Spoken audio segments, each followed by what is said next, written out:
Hello students, welcome to smart study. आज हम लोग एनसीईआरटी क्लास 6 साइंस चैप्टर 11 के क्वेश्चन एंड आंसर्स को देखेंगे।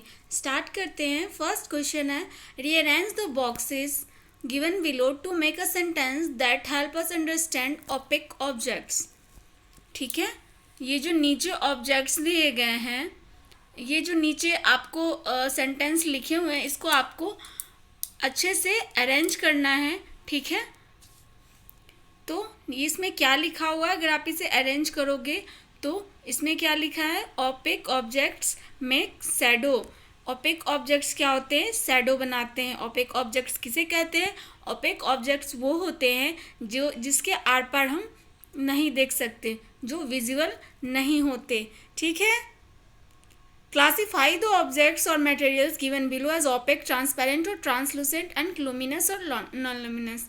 नीचे आपको जितने भी ये ऑब्जेक्ट्स दिए गए हैं, इनमें से आपको ओपेक, ट्रांसपेरेंट, ट्रांसलूसेंट, ल्यूमिनियस और नॉन ल्यूमिनियस ऑब्जेक्ट्स को क्लासीफाई करना है। तो मैंने आपको बताया कि ओपेक किसे कहते हैं। मैं फिर से एक बार बता देती हूँ। ओपेक वैसे ऑब्जेक्ट्स होते हैं जिनके आर पार हम नहीं देख सकते। जैसे वुडन हो गया, वुड हो गया। अगर टेबल के ऊपर से आप नीचे देखने की कोशिश करोगे वुड के टेबल पे, तो नीचे कुछ नहीं दिखेगा। अगर वही ग्लास का टेबल है तो आपको क्या होगा, आपको ऊपर से नीचे दिखता है। तो क्या हो गया, ग्लास क्या हो जाता है, ट्रांसपेरेंट हो जाता है, और वुड क्या हो जाता है, ओपेक हो जाता है। ठीक है, ट्रांसपेरेंट जिसके आर पार हम देख सकते हैं, ट्रांसलूसेंट जिसके आर पार हम देख तो सकते हैं लेकिन क्लियर नहीं देखते, धुंधली सी दिखाई देती है। तो अब इसमें देखो ओपेक ऑब्जेक्ट्स कौन कौन से हैं, piece of rock, sheet of aluminium, mirror, a mirror, a wooden board, a CD, and umbrella, wall, sheet of carbon paper, sheet of cardboard, ये सब ओपेक ऑब्जेक्ट्स हैं। अगर आपको ऐसे नहीं समझ आता है तो आप इन सभी चीज़ों को एक्सपेरिमेंट भी घर पे कर सकते हो। ये सारी चीज़ों को रख के देख सकते हो कि क्या आपको इसके आर पार क्लियर दिख रहा है। ठीक है, ट्रांसपेरेंट ऑब्जेक्ट्स में एयर ट्रांसपेरेंट होता है, वाटर ट्रांसपेरेंट होता है, पॉलीथीन वाटर ट्रांसपेरेंट होता है, शीट ऑफ प्लेन ग्लास भी ट्रांसपेरेंट होता है, सेलो फैन, वायर मैश, ये सब ट्रांसपेरेंट होते हैं। ट्रांसलूसेंट क्यों कौन सा होता है, स्मोक और फॉग। स्मोक और फॉग में आप देखते हो, मैंने आपको बताया ना कि ट्रांसलूसेंट वैसे ऑब्जेक्ट्स होते हैं जिसमें हमें क्लियर नहीं दिखता है लेकिन धुंधला दिखता है। फॉग में क्या होगा, आपको धुंधली धुंधली सी चीज़ें दिखती है लेकिन दिखती है। जब धुआं होता है फिर भी आपको धुंधली सी चीज़ें दिखती है। ऐसा नहीं है कि आप क्लियरली मैं बिल्कुल भी नहीं देख पा रहे हो, इस पार से उस पार देख पाते हो बट धुंधली दिखती है। लुमिनियस ऑब्जेक्ट्स किसे कहते हैं, लुमिनियस ऑब्जेक्ट्स वैसे ऑब्जेक्ट्स होते हैं जिनके पास खुद का लाइट होता है। ठीक है, जैसे a piece of red hot iron, उसके पास खुद का लाइट होता है उसका। ठीक है, lighted fluorescent bulb, flame of gas burner, ऐसा तो नहीं गैस आप जलाते हो तो वो उसका खुद का लाइट है। ऐसा तो नहीं है कि आप कहीं अलग से आग उसमें जला रहे हो, ऐसा तो है नहीं। लाइटेड टॉर्च, ये सारी चीज़ें इनकी खुद की क्या है, लाइट है। ल्यूमिनस ऑब्जेक्ट्स वैसे ऑब्जेक्ट्स हैं जिनके खुद के लाइट होते हैं, जो खुद के लाइट देने में एबल होते हैं। सन भी है इसमें, फायर फ्लाई भी है। नॉन लुमिनियस ऑब्जेक्ट्स क्या है, सेलोफैन, फॉग, अम्ब्रेला, वुडन बोर्ड, ये सारी चीज़ें क्या नॉन लुमिनियस है। आई होप आप लोगों को समझ आ रहा होगा।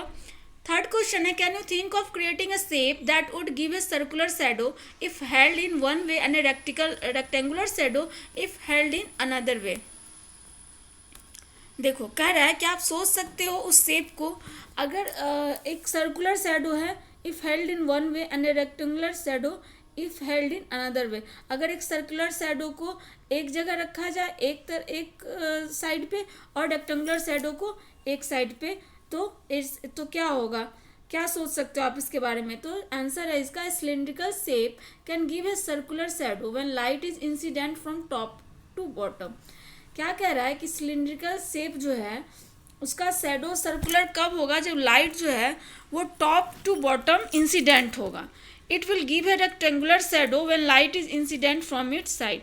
लेकिन वही सिलिंड्रिकल शेप का ऑब्जेक्ट जो है रेक्टेंगुलर शैडो कब बनाएगा, जब लाइट जो है उसके साइड पे पड़ेगा। समझे, अगर मान लो क्वेश्चन क्या कह रहा था कि कोई ऑब्जेक्ट सर्कुलर शेप का शैडो कब बनाएगा और रेक्टेंगुलर शेप का शैडो कब बनाएगा, तो सिलिंड्रिकल शेप जो है का ऑब्जेक्ट जो है वो सर्कुलर शैडो तब बनाएगा जब लाइट जो है उसके टॉप से बॉटम, या तो टॉप पे पड़ेगी या फिर बॉटम पे पड़ेगी।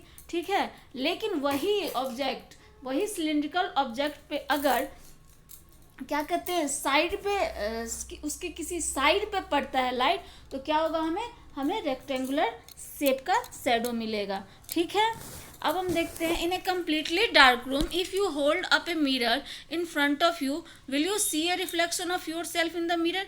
अगर आप एक अंधेरे रूम में एक मिरर के सामने आप खड़े हो जाओ तो क्या आप आपको उस आईने में देख सकते हो? क्या कोई रिफ्लेक्शन होगा? तो बिल्कुल भी नहीं होगा। रिफ्लेक्शन कब होता है? रिफ्लेक्शन तब होता है जब लाइट होती है। तो हमें किसी भी चीज़ को, हमें रिफ्लेक्शन के लिए क्या चाहिए? लाइट चाहिए।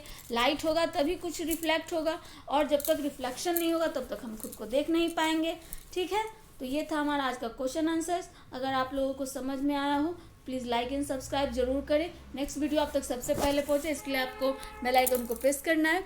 अगर कुछ समझ में ना आए तो आप कमेंट बॉक्स में लिख के पूछ सकते हो, मैं आंसर देने की ज़रूर कोशिश करूँगी। अगर कुछ मिस्टेक हुआ हो तो उसके लिए सॉरी। तब तक के लिए thank you, ta-ta, bye bye, take care.